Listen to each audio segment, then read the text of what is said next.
We're excited to announce that our very own podcasting platform, Zencastr, has become a new sponsor to the show. Check out the podcast's discount link in our show notes and stay tuned for why we love using Zen for the podcast. You're listening to the Archaeology Podcast Network. This is the CRM Archaeology Podcast. It's the show where we pull back the veil of cultural resources management, archaeology, and discuss the issues that everyone is concerned about. Welcome to the podcast.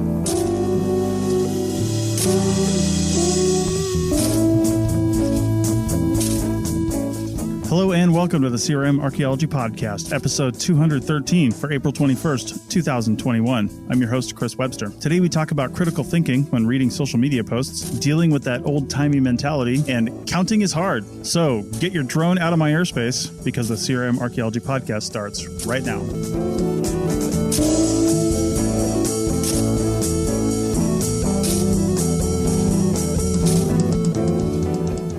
Welcome to the show, everyone. Joining me today is Heather in California. Hi, everyone. And Stephen in Calgary. Hello. All right. So we got a number of things that we at least plan to talk about today. We'll see how many things that we get to. But the first one I feel like we should mention involves last week's episode in which I wasn't on it. I was down in Mexico and Heather and See what Doug, happens? I know, right? Heather and Doug and Steve and Bill were all on the show, and they talked about the merits of getting a PhD in CRM. So since this isn't live, if you haven't heard that, I would highly suggest doing one of two things, either pausing and going and listening to that episode, or checking out Facebook. If you happen to be on Facebook, go to the Archaeo Field Text group. And if you're not in there, search for it. I'll let you in. And check out the comments on both the link to the podcast that I put in there, the full link, but more importantly, the audiogram clip, which we've started to create, which is usually a 30 to maximum 60-second long clip with the words coming up on the screen. That is just something that we pulled out in the editing process that we feel would either spark conversation or really has some sort of bearing on the show, right? Like has some sort of synopsis of what the show is going to be about. And apparently we did a good job because it sparked a lot of conversation. And again, the topics were basically the topic was, should you get a CRM? Should you get a PhD if you plan on staying in CRM, or if you're already in CRM, or if you're going into CRM? Kind of. Yeah. I'll wait. I have my take on what I think the talk was more about. But yes, go ahead. Indeed. Well, full disclosure, I haven't even heard the episode. I've heard parts of it because my wife edited the episode and she pulled out the clip, and I've been following along on the comments on Facebook. I just haven't had a chance to listen to it yet. I'm usually about a month or so behind on our own shows. I listen to everything, but it's usually not in real time. So given that information, Heather, why don't you just first give us a really brief, like one sentence, what do you think the show is about? And let's talk about the merits of commenting on a Facebook post. Okay. It was one sentence. Chris, come on. Who are you asking? So I would...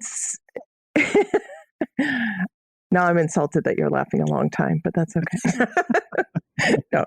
The intention, it was inspired by a documentary that I had seen. And it was twofold: the treatment of doctoral students by academia and the concept of doctoral students not going into academia after they earn their PhD and going into industry. And so it actually, for me personally, although we went on different tangents and maybe it meant something different for the other co-hosts, but for me personally, I see a tremendous value for PhDs in CRM. I think they absolutely have a role in CRM.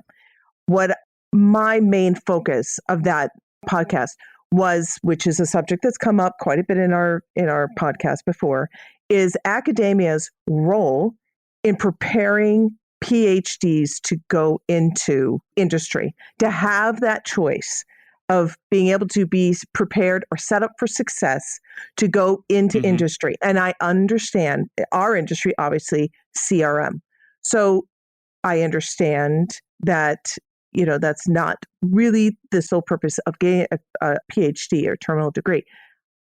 But there are aspects of academia that are not set up to assist PhDs in going into a wide variety of fields.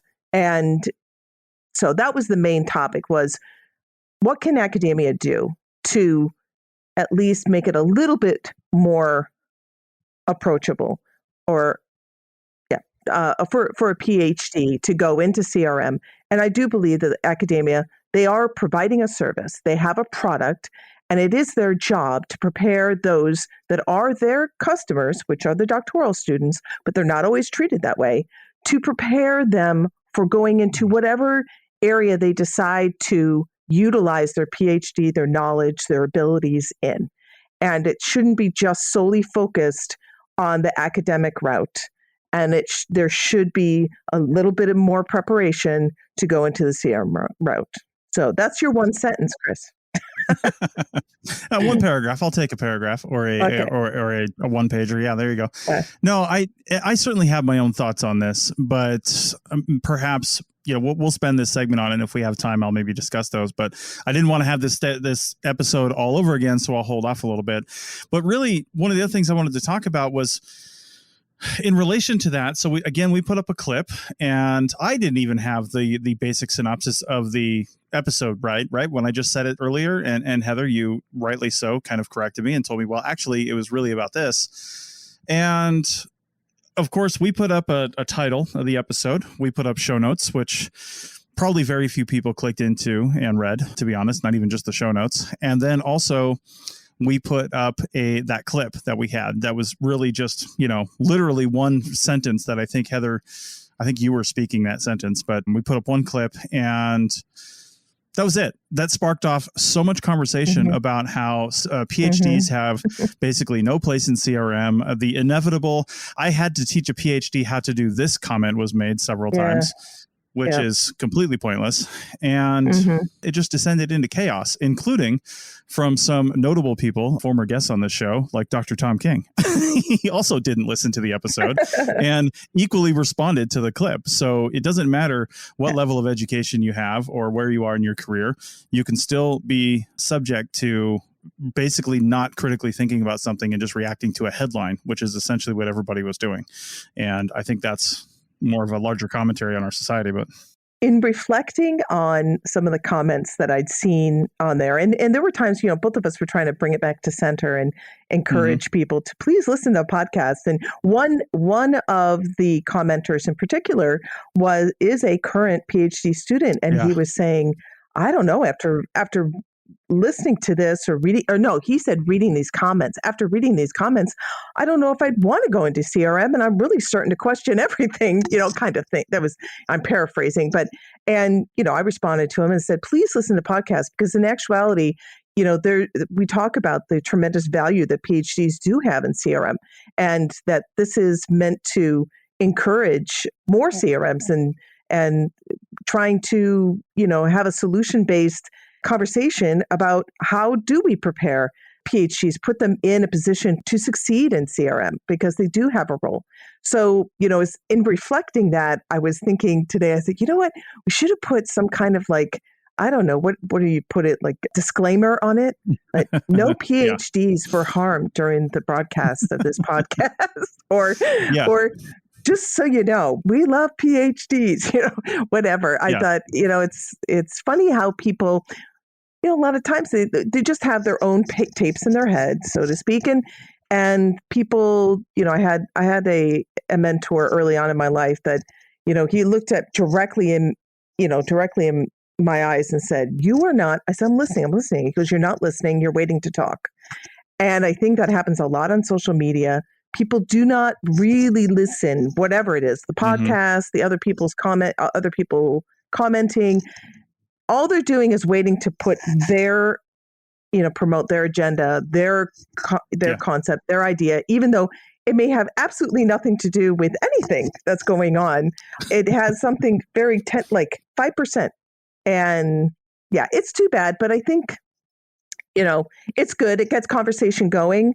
But unfortunately, like you said, it kind of went down this route of having this, animosity between field and, CRM and academics, but I think it was more field and desk. That was more, because we hear the same thing where you have, the people in the field complain about people that, managers that are mainly do the desktop work, not having a feel or an understanding for what they do in the field, that kind of thing. And, we've talked about this ad nauseum, but yeah, I think it was just a lot of hurt people saying hurtful things. Yeah, I think so. Stephen.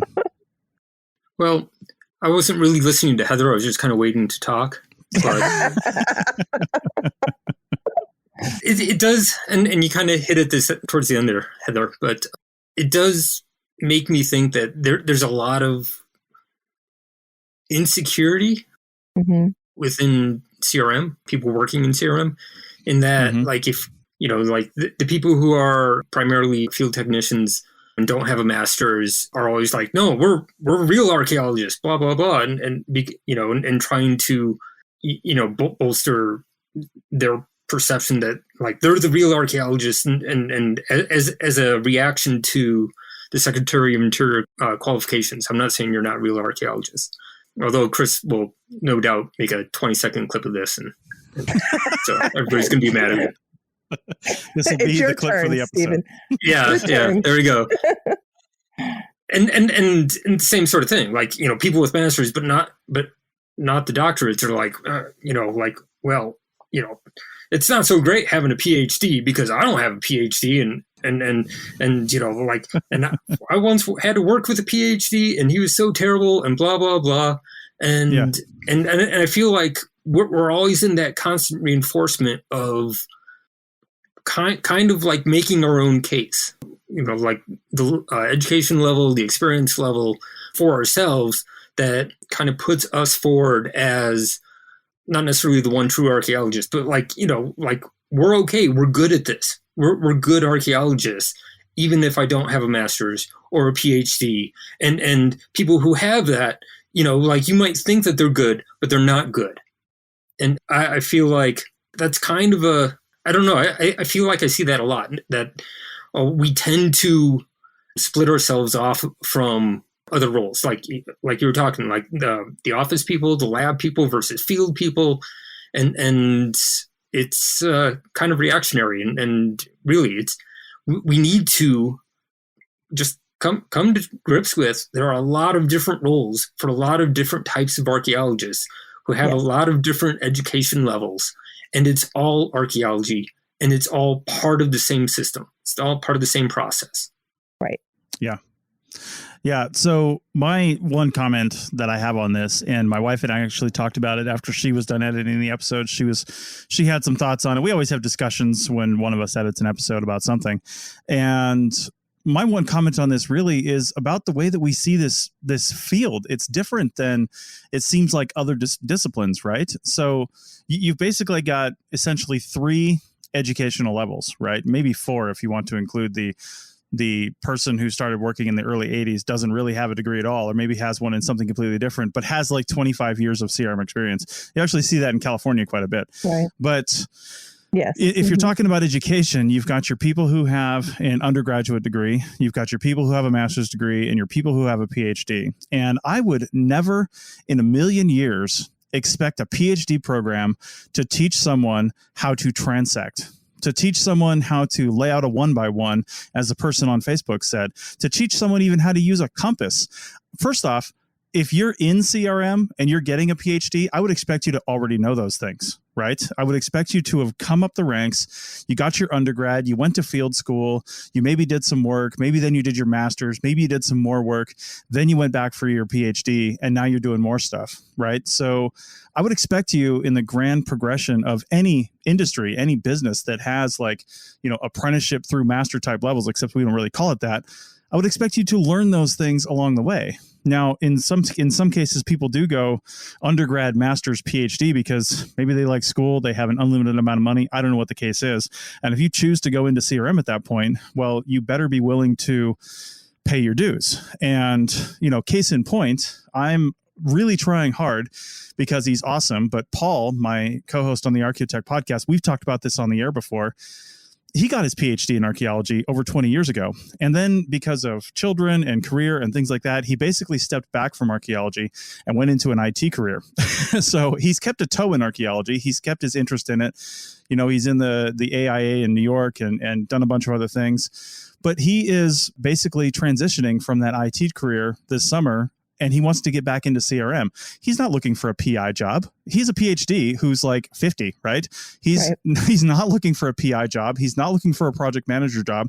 He wants to field tech. And I want to hire him as a field tech because I know he's a great learner and he will just pick this stuff up like nothing. But I'm not hiring him as a PhD. If I wanted somebody to write proposals and to maybe write some grants and to do some other stuff, some research design, stuff like that, maybe I'd hire him for that, right? But I'm certainly not going to, I'm not hiring him for his PhD, although that is one of the degree qualifications that could qualify him for this job, weirdly enough. So, right. We got to take those things. We got to take those little things out of it and just realize what the individual roles really are for. If you have a PhD working as a field tech, well, treat them as a field tech. Do you teach any other field tech the ropes? Teach them as well, and stop hiring PhDs as field techs unless they're trying to get experience like that. Yeah, I totally agree. I think as far as setting up, what can academias do to set up PhDs? And I think we don't have time to go over this all over again, but I think in short, there is a different way of looking at research. So you have, in academia, many times you have, people that stay in academia, they work on one site or a few sites that all kind of have the same basic characteristics. And so it's terrific because it gives you such a focused, they're able to see the details where others wouldn't because they've been looking at this for a long time. Yeah. But on the other side, when you go into CRM, you're looking at lots of different sites. I mean, you could be, you're all over, not only, you could be all over a state, you could be all over a region. And so you have to understand the site quickly. And so it's a different way of looking at excavation. It's a different way of looking at research design. It's a different way of looking at, how you perform the excavation, how you analyze, and then of course the recommendations moving forward. That's something that, academics don't have to deal with. They don't have to deal with the regulatory side or the recommendations moving forward. Now that is something you can learn later on. But I do think that understanding that there's different ways of looking at archaeology and performing archaeology is something that could be, in a more nebulous sense, could be taught in academia.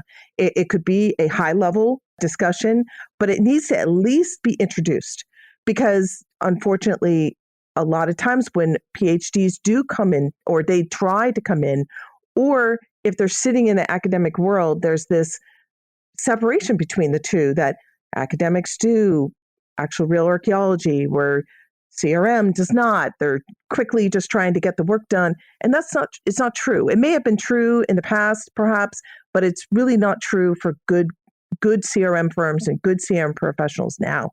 And so twofold, prepare people to at least understand that there's a different way to look at it, and also to not vilify CRM.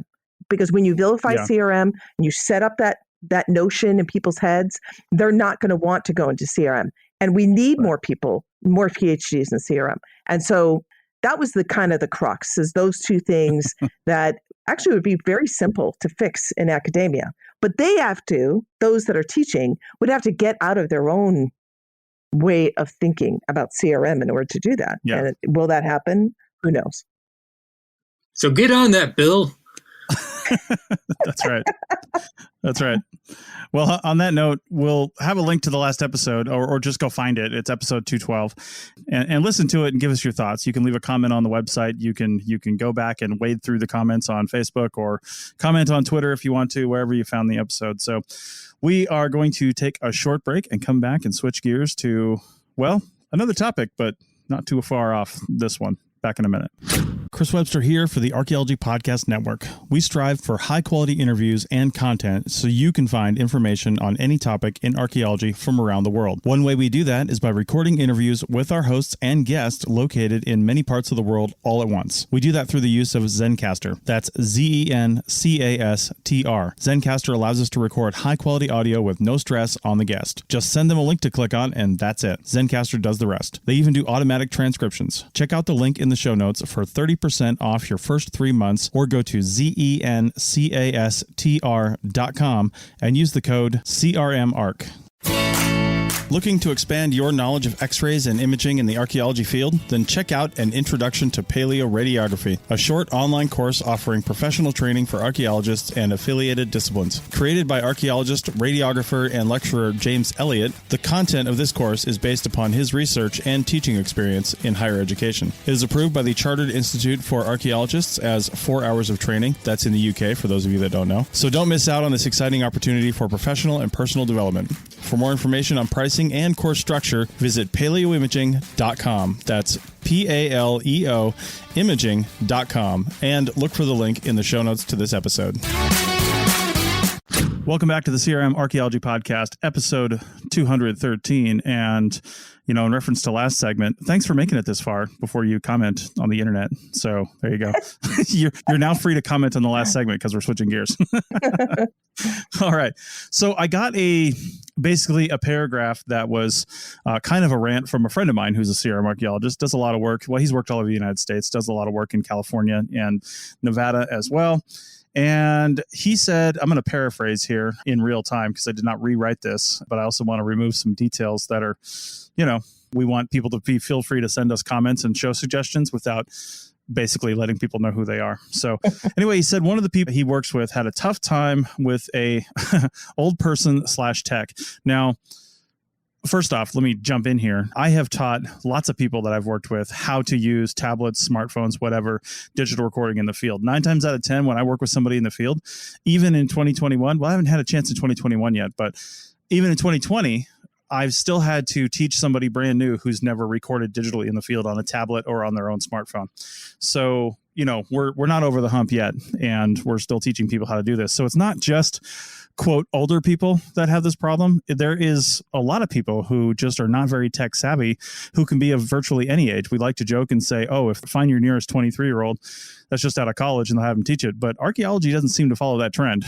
So you still have some people who are, rocking the iPhone 5 and don't really use tech in the field. So maybe that's why they gravitate to archaeology. Who knows? But anyway, this person was upset that a young person on the crew was doing slope exclusions, as you're usually allowed to by whatever agency you're allowed to, not doing a bunch of extra work after hours, and trying to turn the crew, the older person was trying to turn the crew into the usual overworked burnouts, in his words, through the power of condensation and bitching. The guy complained. I don't know if it was a guy or not. I just said guy. The person complained to the company's owner, who then took the younger person off the project. And my friend here basically says, sounds like someone trying to give younger archaeologists the bad habits that they had learned coming in through the field. And I wouldn't even necessarily say bad habits. I would just say older habits. Things change as technology improves and things happen. So, people learn to do things differently and more efficiently, and there's nothing wrong with that. But he wants to talk about, he suggested we do an episode on how to ease people into the new age where, in his words, safety is important and work gets done during work hours, and tips for younger people on how to deal with these older people, right? Or the people that are a little bit more tech adverse, I should say. And it's not just tech. To give my own little spin on this, I mean, I have worked in quite a few situations, especially obviously before I became a company owner and could make these decisions on my own. But I definitely worked in quite a few situations where people are like, well, this is how we've always done it. And yeah, crew chiefs are expected to put in 2, 3, 4 hours of work after work, summarizing your notes, doing this, doing that. But in my case, I'd be like, well, I brought a tablet and I don't need to summarize my notes because here's your spreadsheet. I made a thing. Here you go. This is what you asked for. And I did it in real time at work. And I had actually received pushback on that. Now that was like 8-9 years ago, but still it was irritating and frustrating that I wasn't doing that. And Bill actually made a comment on this on our Slack chat. He's like, he's like the typical comment, I suffer for 30 years doing this thing, so you need to suffer as much as I did. It's the common, thing from the people who were experienced saying, well, I was in the Navy. The same thing happened there, right? They said, well, I had to go through this, so you have to go through this, blah, blah, blah, So anyway, that's my summarizing of this topic. Stephen, looks like you've got your hand raised and you're about to yell for me to get off your lawn. Well, yes. Your digital lawn. Yeah, get off my digital lawn. I'm recording this in VR, by the way. I can see all three of my screens on a big open field. Cool. I mean, we joke about it. I'm actually a huge nerd, so I don't necessarily have a problem with using technology, despite the fact that I'm almost 50.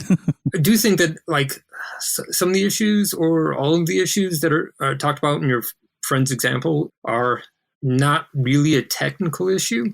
It's not like, no, we have to record certain things digitally in a certain way because we now have increased reporting requirements with the clients and the agencies and the reviewers and whomever. A lot of it really strikes me as more of a professionalization issue, that back in the glory days, before I was a field tech, things were a little bit faster and looser, and the quality of the work has greatly improved. But at the same time, we've also, because we've matured as an industry, become more professional in that, we have greater safety programs.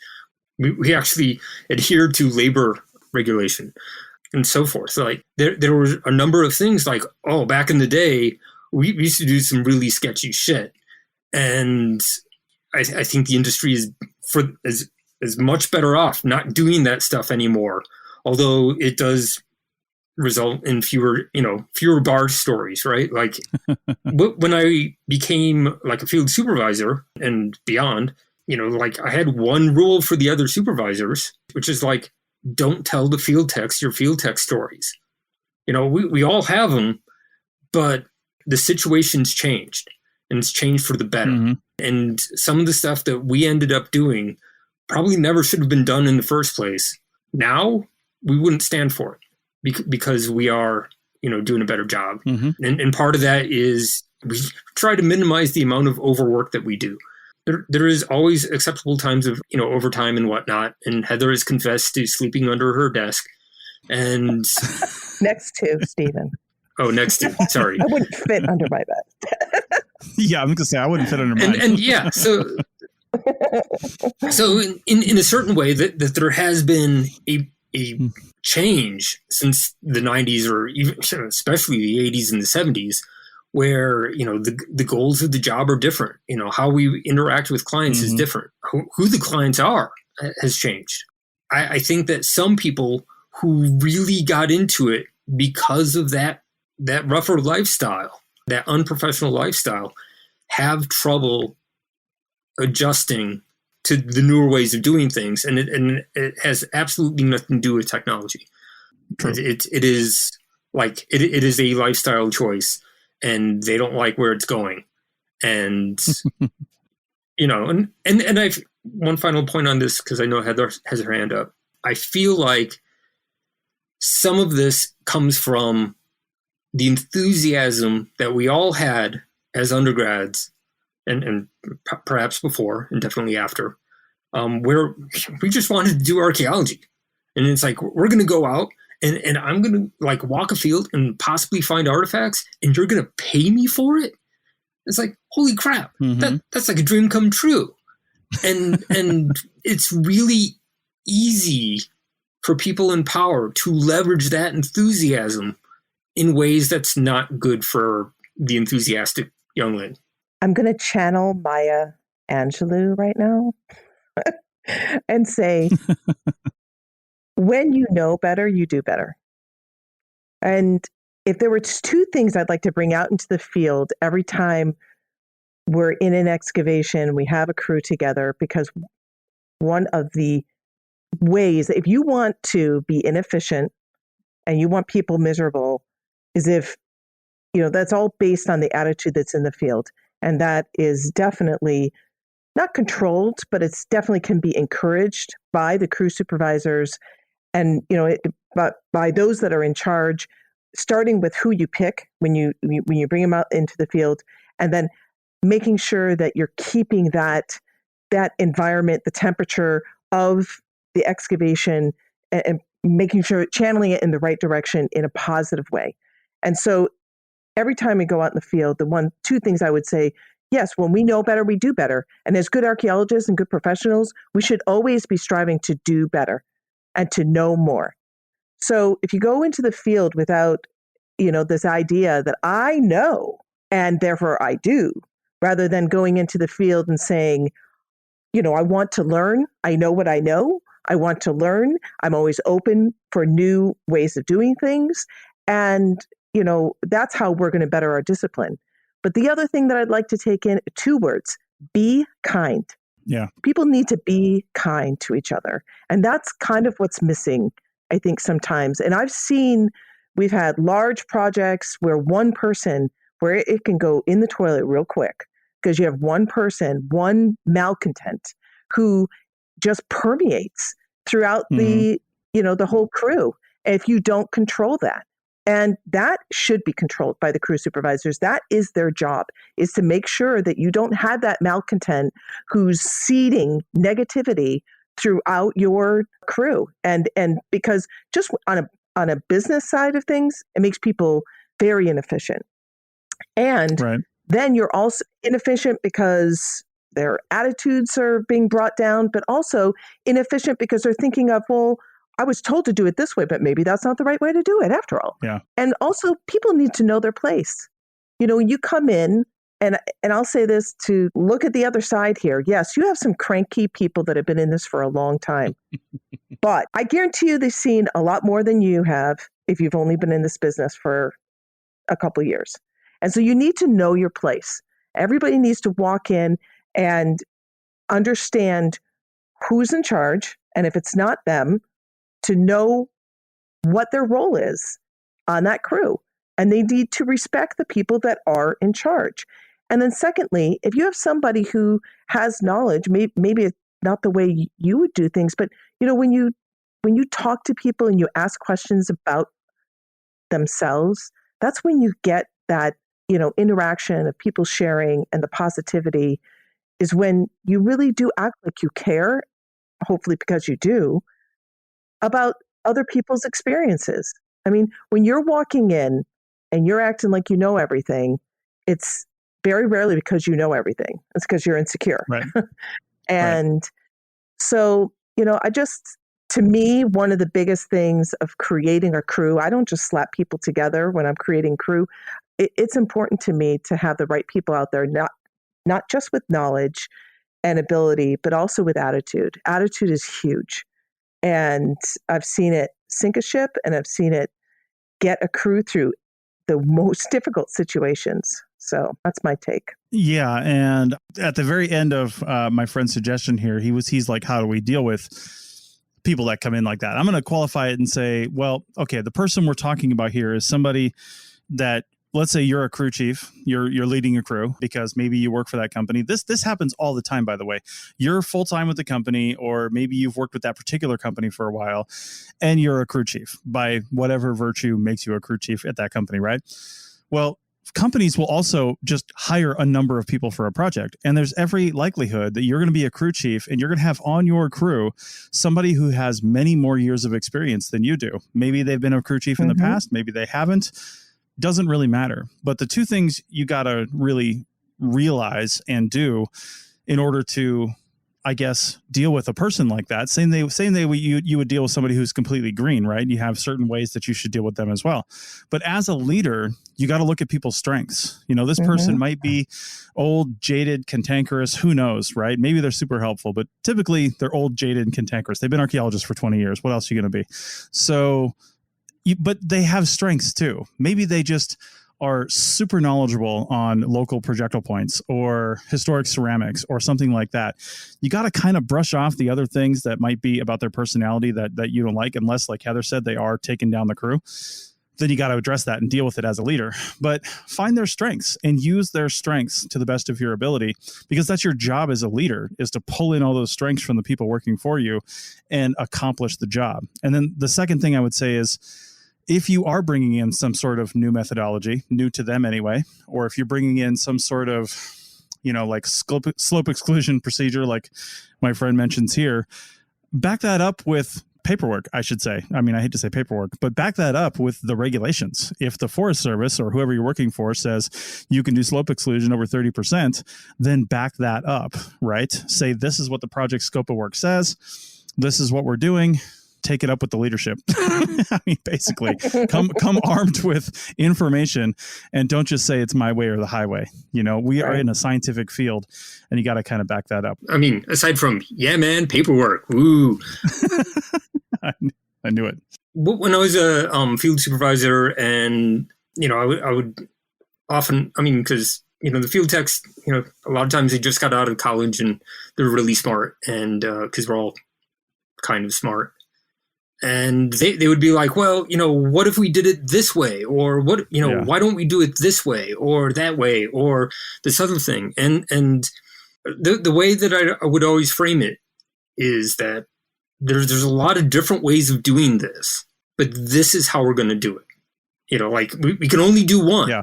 And as the supervisor, the person who set the research plan, I get to make that call. That is my role. Mm-hmm. Yeah. Which isn't the way I described it is kind of dismissive, but it's not really necessarily dismissive, because you can actually consider what they said and be like, well, that's an interesting idea. However, I think since we're already halfway through the project, changing the interval is not necessarily the best plan. No. Yeah.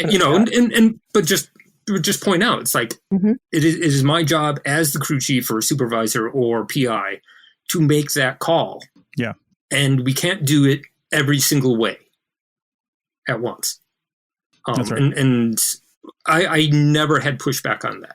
Never. Yeah. My comment was that, because I think we've been focusing a lot on cantankerous old archaeologists that have been in this for a long time, I would say that I have had as many, if not more, malcontents from younger archaeologists that have not been in it long enough to really have an idea. And I'm not an old cantankerous. No matter what Chris or Steven says, I'm not one of those. I think we all are. Uh-huh.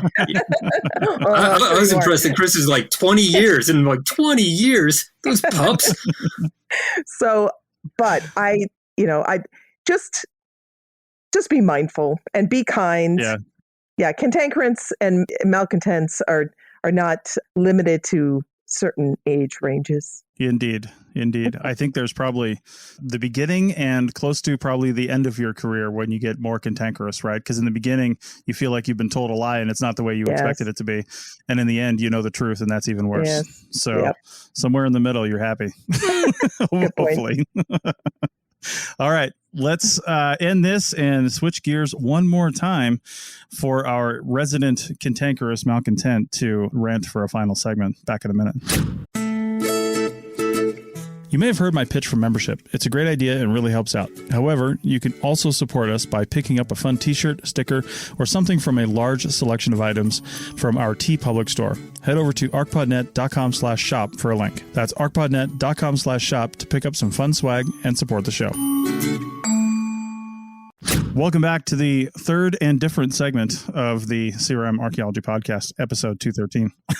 And we are shifting gears yet again in this sort of potpourri episode. And Stephen brought something up to us at the beginning of this episode, kind of related to the, well, I'll let you introduce it, Stephen, but it's a little bit of a rant, but we had a good discussion on it before we started. So we thought it would be a good topic for the podcast. So why don't you introduce your topic? Sure. First, get your drone off my lawn.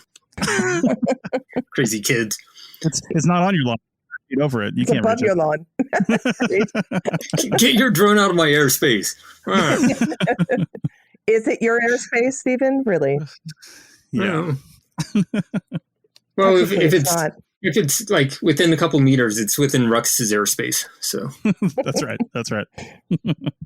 Yeah. So and this is just a weird sort of thing. It's kind of spurred on from the fact that I've been working on a lot of summarizing numbers for various projects that we've done at work.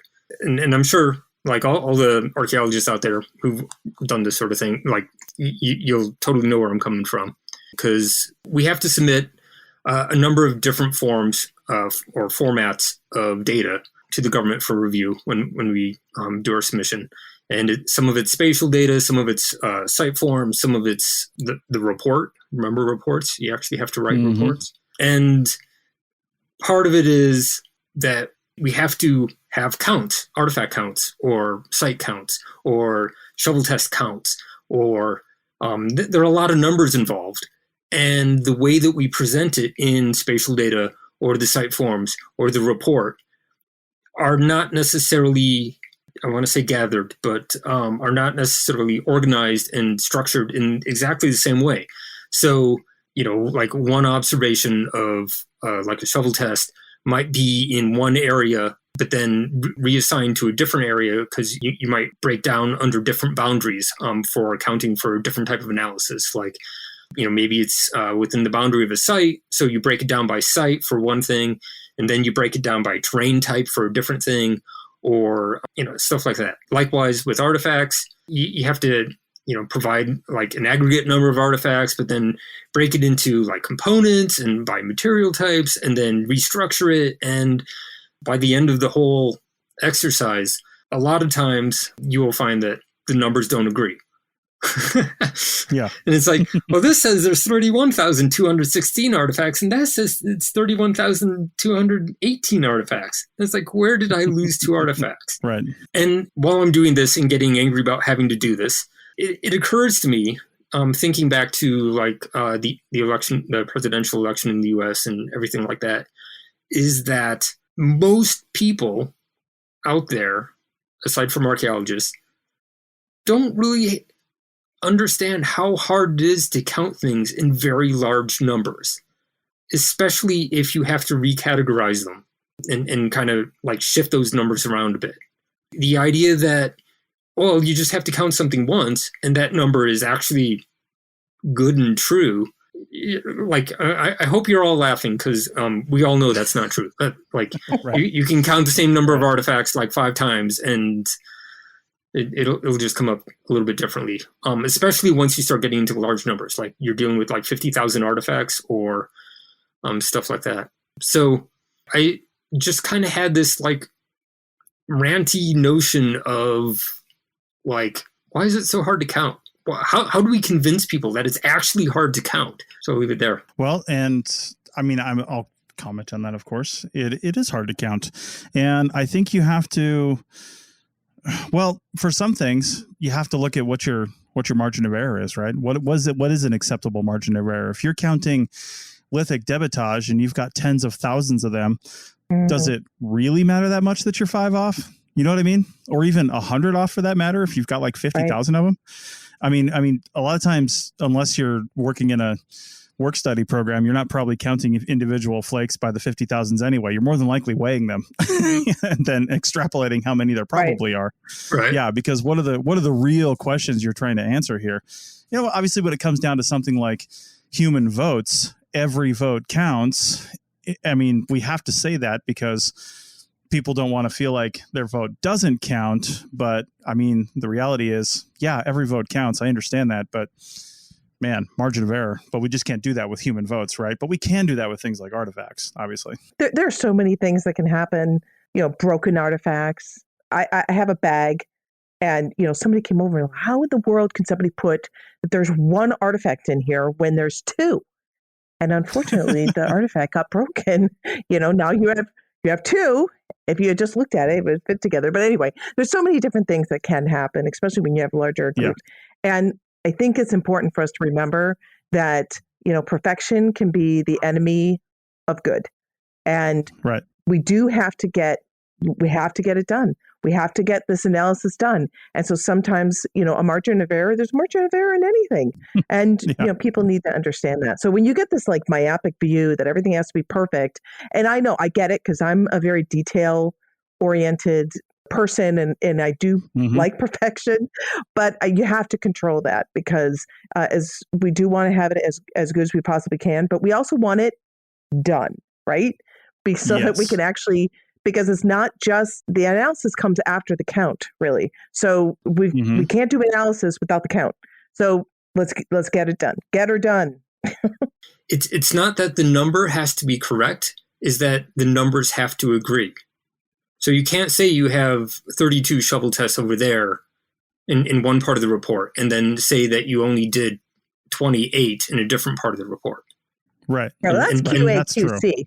That's QA/QC. I think. Well, it is. Yeah. But part of it is determining the path of, I'm going to say, like, authority for the count. Like you set that, okay, it's this is the number. But the problem is that data, and I'm sure Chris will understand this, can come from a lot of different places. And you know, this gets into the technology. I think technology actually does greatly improve on this, but there's still, like, you know, cataloging goes into one database, spatial data goes into a different database, and then you have to combine it, and then it gets, you know, transmogrified in some way, shape, or form into a report. That maintaining that level of authority over the data when you're restructuring it for your own, you know, analysis, that's where things can go wrong, right? Yeah, I agree. I think that's where, you know, the work ahead of time is really important, and that's where a good research design, a good work plan comes in. Obviously, on the back end, you have that QA/QC of catching those little mistakes of numbers of STPs and whatever. But I think, you know, doing good work is the key to that, is a good research design and a good work plan, period. Without that, everything falls apart or stays together based on that. Indeed. Well, I got a comment on data, but first, quick story. My wife and I worked for a company out of Reno. I mean, God, probably 9 or 10 years ago. And they had a small satellite office in Phoenix. And I think it was set up to do this, like, one project out of some kind of old hospital or something like that. But anyway, they collected thousands of, like, glass and ceramic artifacts, right? And these were all, I don't think any of it was ever analyzed it was all just collected in the field at the project level, right? Put in bags and then put in, like, banker's boxes. And it was never touched. Well, the lab for this company is up in Reno. So it was, I want to say, between, like, Christmas and New Year's or around that time. So not the greatest weather to be driving to Phoenix and back.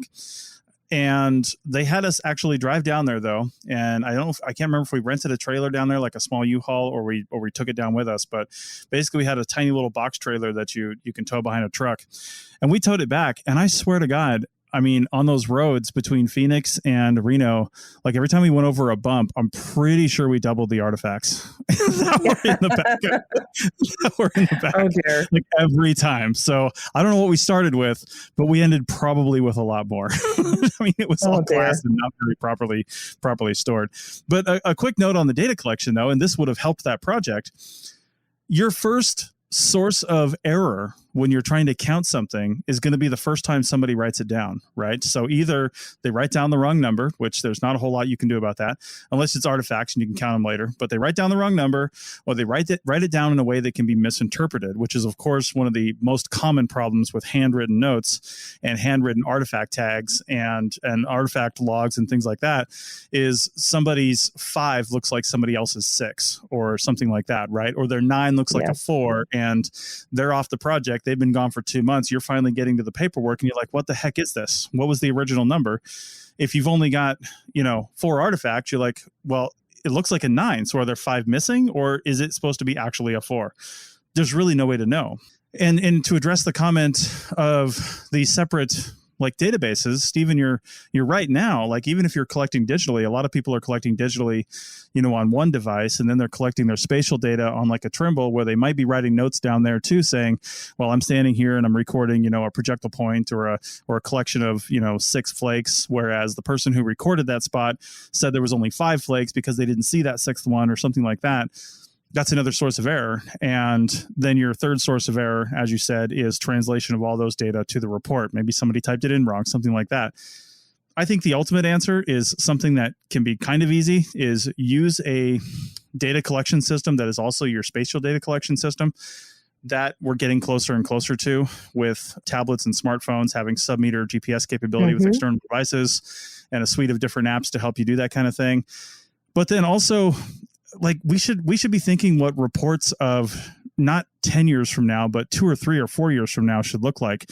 Should they really be 300-page monographs like it's 1971, right? Or should it just be a data collection that is tied to a relational database, and you're not looking at a number in a paragraph? Nobody cares about that. You know, I mean, it should all be tied together, and we should be thinking of a new way to do reports.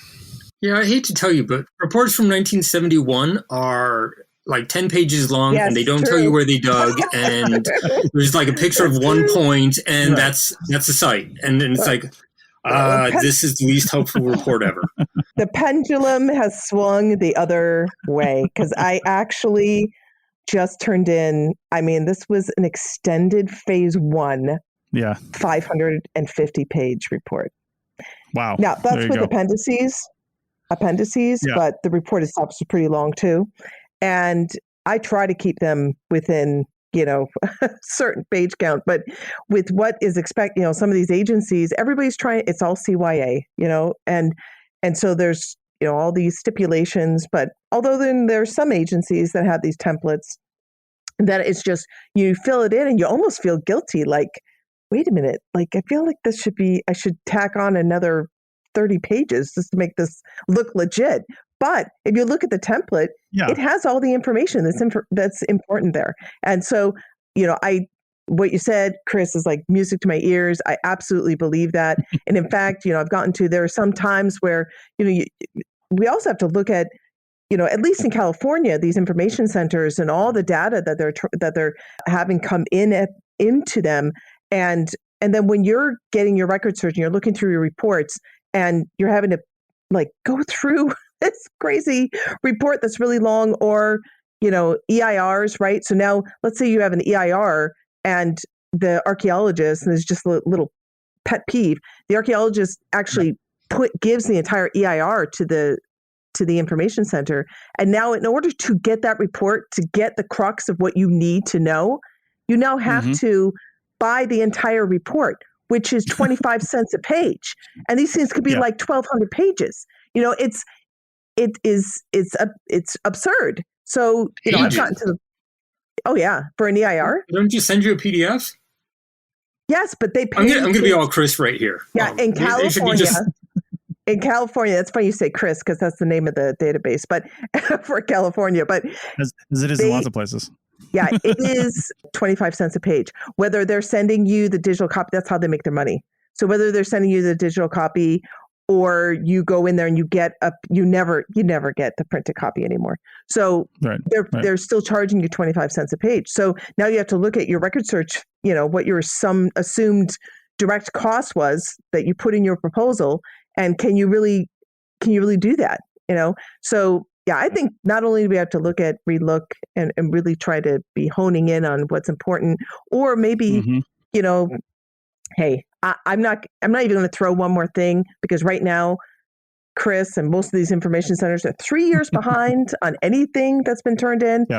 So when you get a record search, it's 3-4 years behind.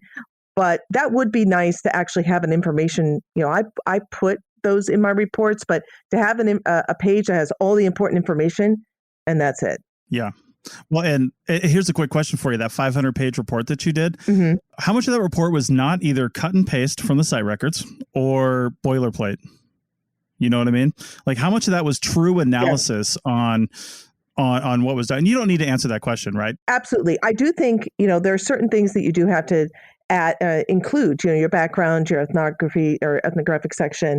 You do need to include those things in your report in order to give your context, your report some context, because we can't assume that everybody's reading the report understands the context of your investigation. Yeah. So some boilerplate is absolutely necessary. I absolutely agree. But yeah, I mean, you're right. I would say 2/3 of reports are boilerplate. Yeah. Now, if we had a different way of saving reports, a fully online way to view those reports, I mean, a lot of states have their site record logs, like their online, I guess, GIS in place, right? So we have that in a lot of different places, which is really nice to have. But I think we need to have that for our reports too, right? Like if I'm doing a report in some random valley in Nevada, the BLM is going to ask me to do a culture history of all the different places where we're going to be. And I got to go back as far back as I know, right? As far back as we have research for. But how many people have already done that? Can't I just say, well, this includes histories 1, 7, and 9, and I'm going to make an update to 9 that says recent research has shown this, right? And then you update the key database, like the agency's database that says, this is the new culture history for this area if it needs one, right? Like and then the same thing with the site page. records.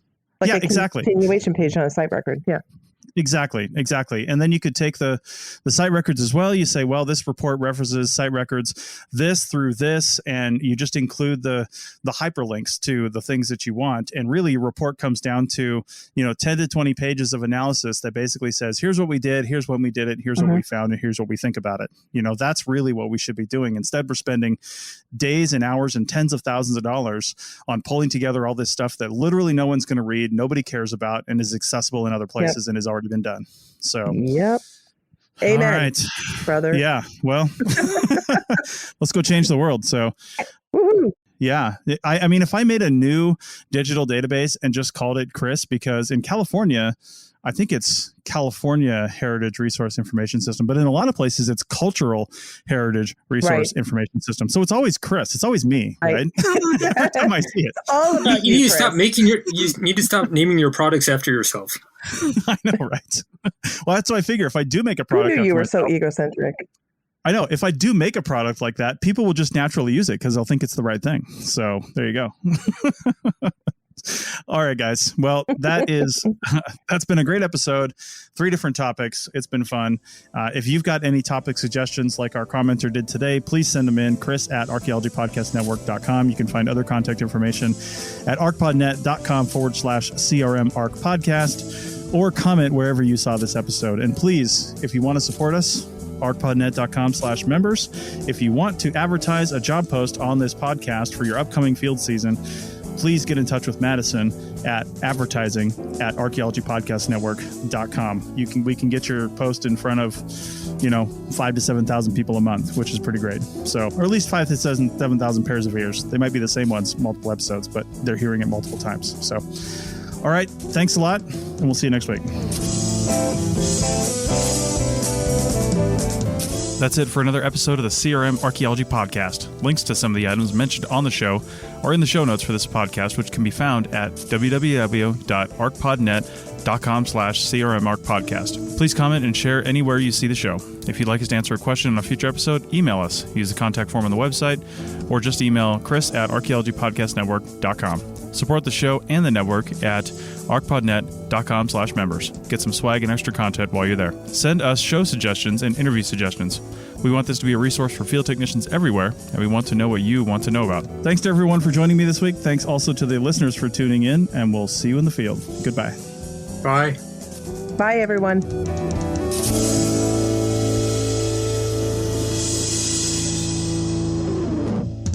This episode was produced by Chris Webster from his RV Traveling America, Tristan Boyle in Scotland, and the Archaeology Podcast Network, and was edited by Chris Webster. This has been a presentation of the Archaeology Podcast Network. Visit us on the web for show notes and other podcasts at www.arcpodnet.com. Contact us at chris@archaeologypodcastnetwork.com. Thanks again for listening to this episode and for supporting the Archaeology Podcast Network. If you want these shows to keep going, consider becoming a member for just $7.99 US a month.